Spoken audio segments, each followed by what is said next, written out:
Ever get the feeling that something ancient is hiding just beneath the surface of the Bible?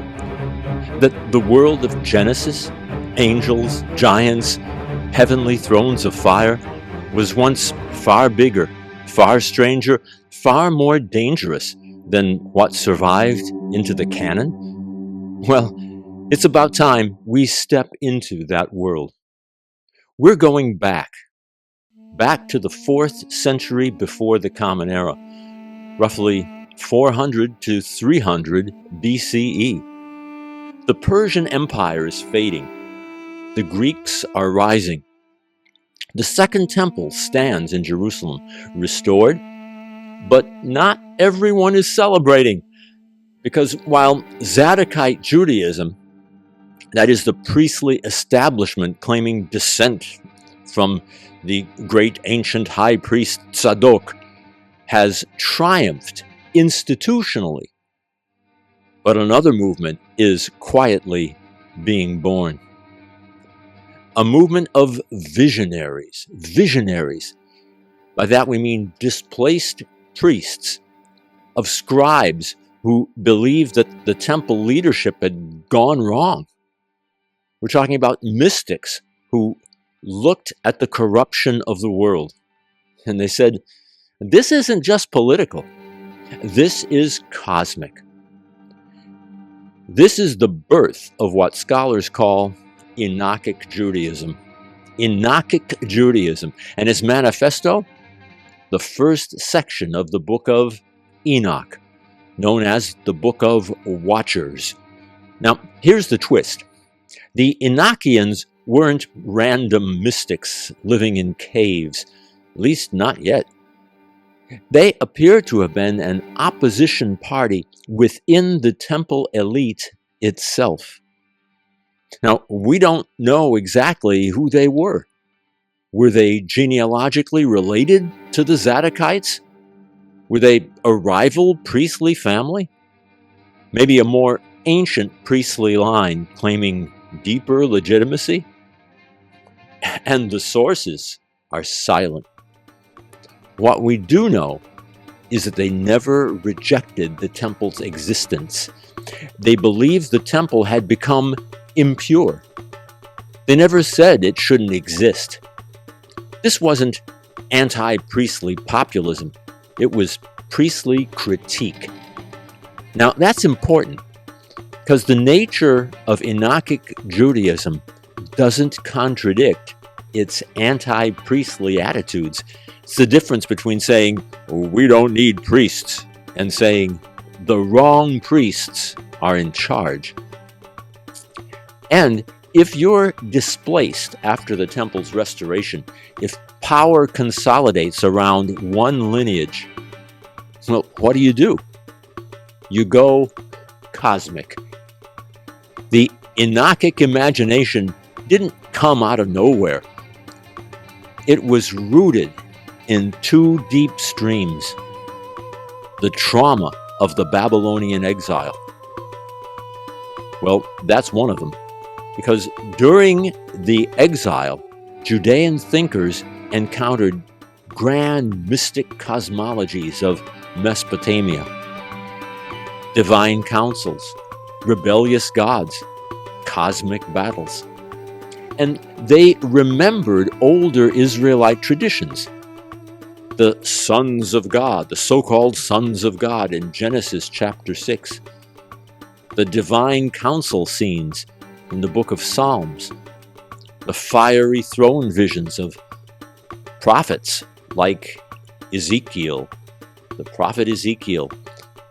And by the 4th century BCE, those currents converge, and the result is explosive. Enter Enoch. We can call him the man who didn't die. You see, the Torah gives us a line so short it almost feels like a whisper.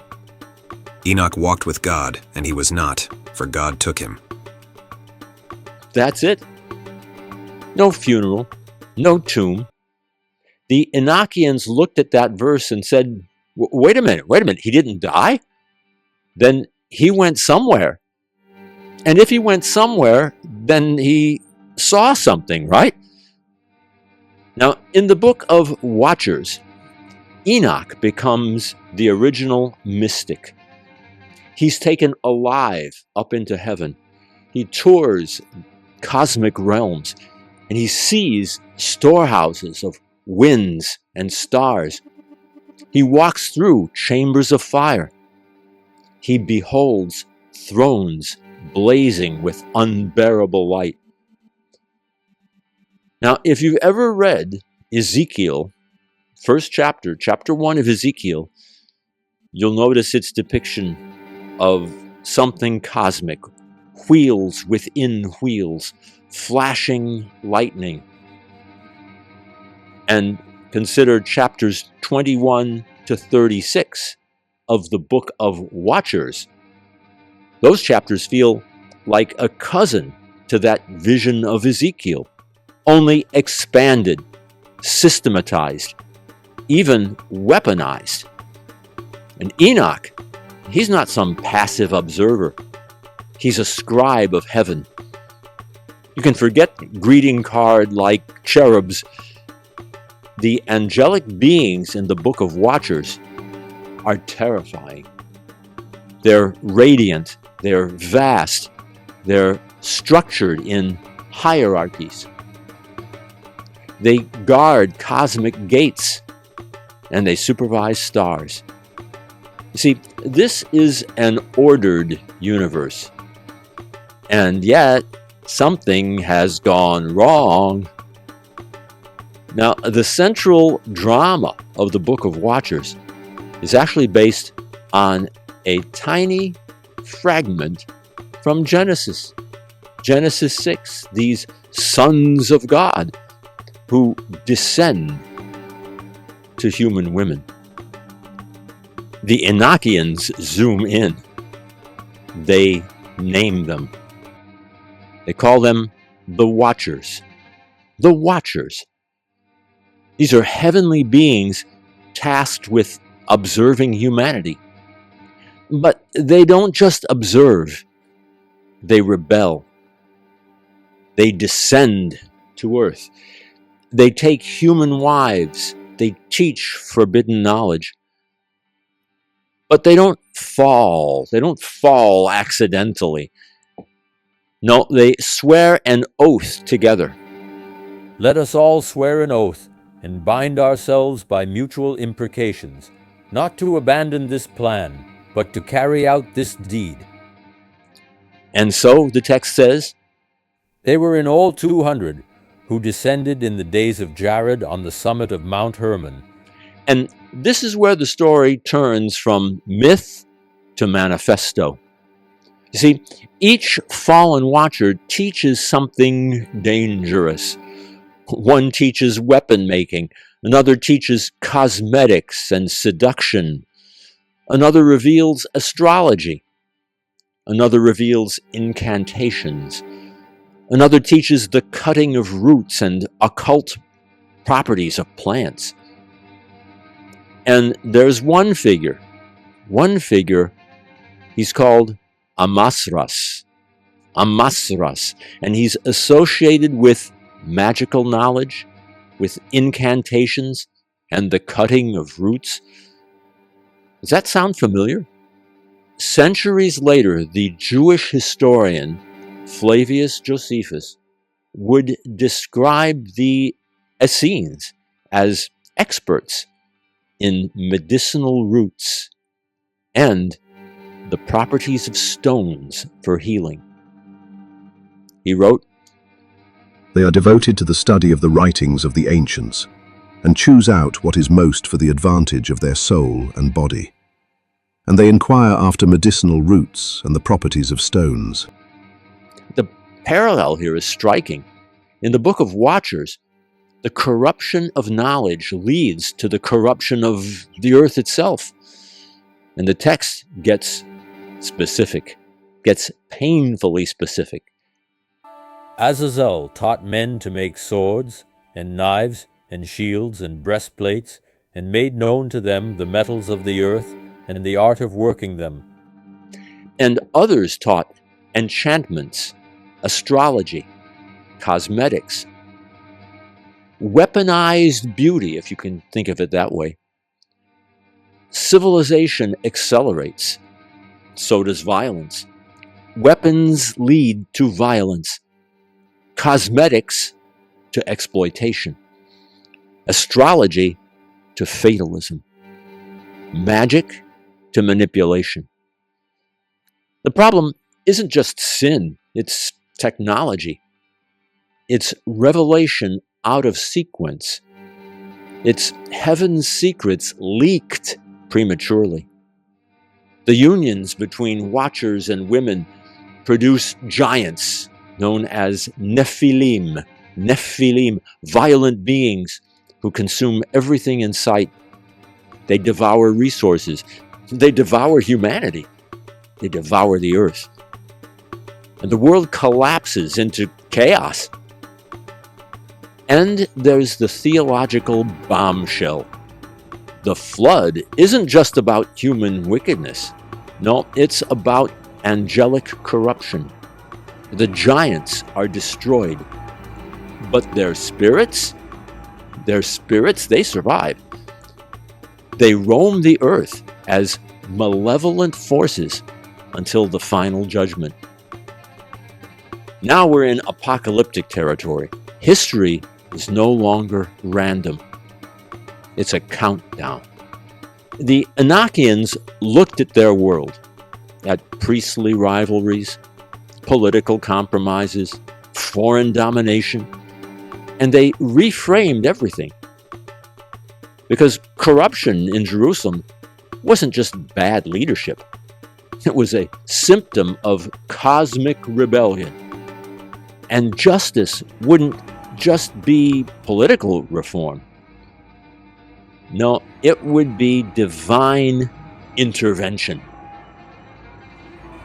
Now, the archangel Raphael, famous name Raphael, is commissioned to heal the earth that the fallen angels have corrupted. That phrase alone tells you how big their vision was. This isn't sectarian pettiness. This is cosmic surgery. The Book of Watchers contains early ideas of post-mortem judgment and resurrection that feel amazingly close to emerging Greek philosophical notions of the soul's destiny. Whether through cultural contact or parallel development, there's the idea that justice extends beyond the grave, and that's taking firm shape. The righteous, for their part, will be vindicated. What about the wicked? They will face fire. And history bends toward judgment. Enoch, for his part, is shown the end from the beginning.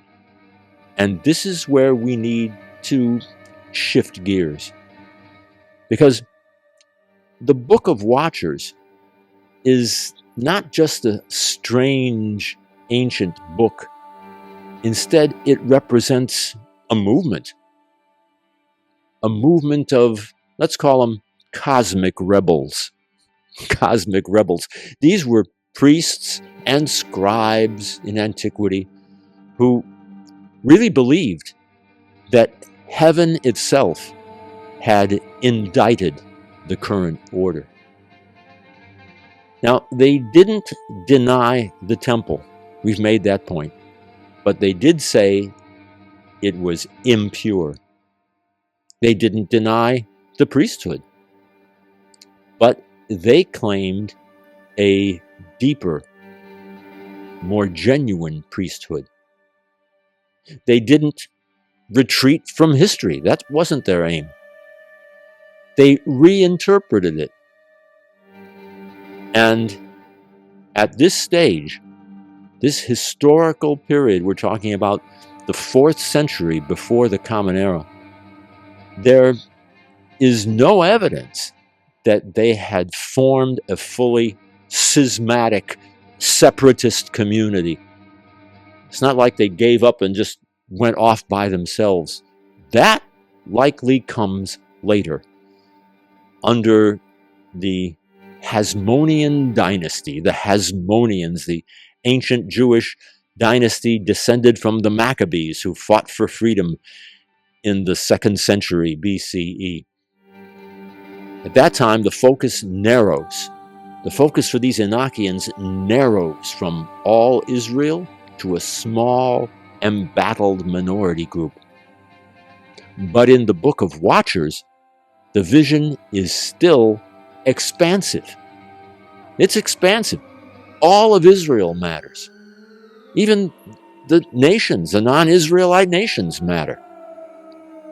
The corruption is universal, and so is the coming judgment.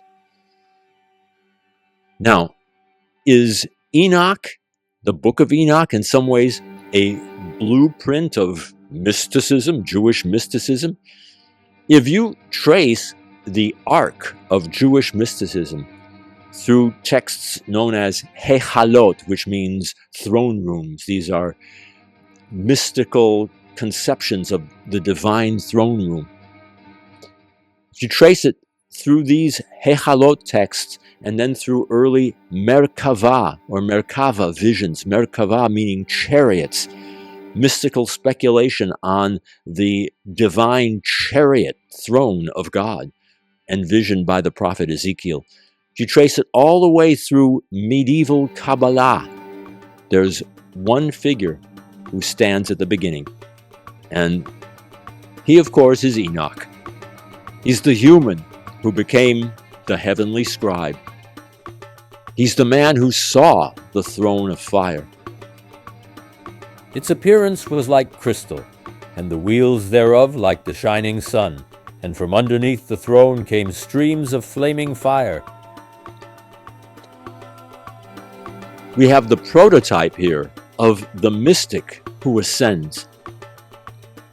He is the blueprint for apocalyptic thinking, for heavenly ascent, for angelic hierarchies, for hidden knowledge, for cosmic justice. And we have, in the final analysis, a timetable of history itself. Now, without the Book of Watchers, Jewish mysticism actually looks quite a bit different. Without this book, early Christian angelology looks different. Without Enoch, the very idea of cosmic rebellion shaping human history might never have taken this form. So, imagine Jerusalem, city of Jerusalem in the 4th century BCE. On one side, we have the Zadokite establishment, the Zadokite priesthood. It's institutional, it's very authoritative, and they are the guardians of sacrificial order. But on the other hand, we have visionary priests telling stories of angels who rebelled, knowledge that actually corrupted the earth, and a coming cosmic reckoning. Same temple, same God, but a very different diagnosis of what went wrong. Now, the Enochians weren't trying to burn the system down. That was not in their mind. It was not in their theology. But they were saying that the system has already been compromised at a level that you don't really see. And the real battle isn't political, it's celestial. Because once you frame reality in this way, then everything changes. Suffering isn't meaningless. Corruption isn't permanent. And history isn't drifting. No, it's being watched by watchers and by a God who will not let rebellion stand forever. That's the bottom line. See, under the Hasmoneans, the Hasmonean dynasty again, in the 2nd century before the Common Era, priestly politics exploded. Power consolidated, and factions sharpened. And movements that once spoke broadly begin to narrow into self-defined communities. And some scholars believe that strands of Enochic thought actually feed directly into what we would later call the Essenes, who lived on the shore of the Dead Sea and produced the Dead Sea Scrolls. But we can talk about that another time. For now, let's understand this much. The Book of Watchers is the catalyst. It takes a cryptic verse from Genesis and builds an entire cosmology, transforms exile trauma into mythic resistance, and it reframes priestly rivalry in terms of cosmic warfare. It introduces a whole new kind of Judaism. And here's the cliffhanger. These weren't passive readers copying strange myths by candlelight. They were cosmic hackers in an ancient world. They believed that heaven had been breached, that forbidden code had somehow been leaked, that the earth itself needed healing from celestial contamination. And we need to follow what happens when those cosmic rebels stop being just a literary movement and they start becoming a community that withdraws entirely, which ultimately at least one faction will do. Because once you believe that the corruption is not local but cosmic, well, you don't just write books, you build an alternative world.